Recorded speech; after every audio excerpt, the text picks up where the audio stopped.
The Mason City Toros are back at home this weekend just for one game before they hit the road again. They'll take on the Rochester Grizzlies here at the Mason City Arena. And this week on Toro Talk, we're joined by Mason City Toros assistant coach Marquise Cotten. And Marquise, a big matchup, of course, against Rochester, a team who Mason City hockey fans are familiar with, a team who the North Iowa Bulls took down last year in the Fraser Cup Championship. And in a lot of ways, they figure to present a stiff test this weekend, being undefeated this season. Yeah, it's going to be a tough battle for us, but, as new coaches, as Nick and I have came in, and what we've done is done our homework and, follow the lead of Todd Sandin, our GM, and just going to keep that rivalry going, but hopefully stay on the winning side of it.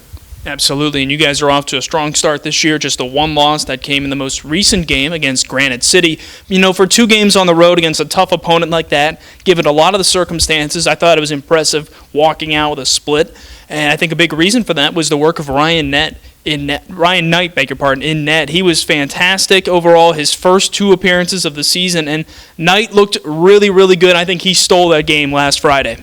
Yeah, no question. We gave him an opportunity, as we did all the other goalies, and Knighter stood up and stood on his head for us and gave us an opportunity to come out with a split.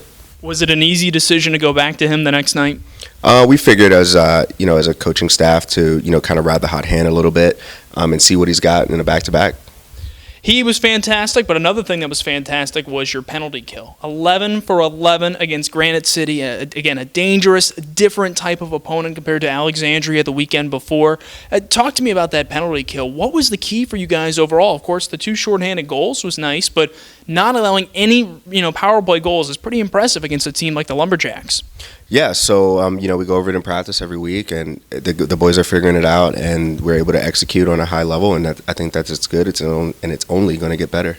One guy you guys were talking about, as we talked about, Ryan Knight making his debut last weekend. Had been with the team before, didn't play the weekend before, but some newcomers starting to trickle in. Anton Eagle was one from Sweden who you guys were really excited. Head coach Nick Bruneto mentioned him a lot. Talk to me about what you took away from his debut last week, and had a couple nice plays.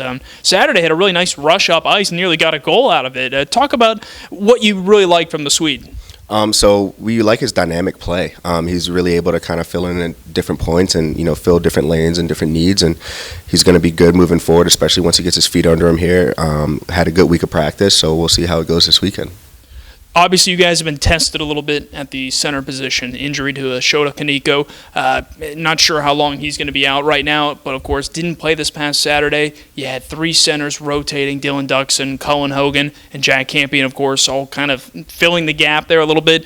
Now things change up a little bit. You've got a week to prepare with having those 3 and looking to fill Shota's spot. But what were you impressed with the most about those 3 guys jumping in? Because that's a long night for them, having to double shift, even triple shift at times. So I'm really proud of those guys for being able to actually fill that need that we had there, and I'll give props to the rest of the guys on the group, on the team, because they also filled a need that we had, also being able to kind of fill in different places where they're not used to playing, and I think that's a good thing for Nick and I to look at moving forward for sure. Marquise, I'm going to put you on the spot here again. We talked about a tough opponent in Rochester this weekend. What are the 3 keys to victory, you would say, for taking them down, maybe getting both wins?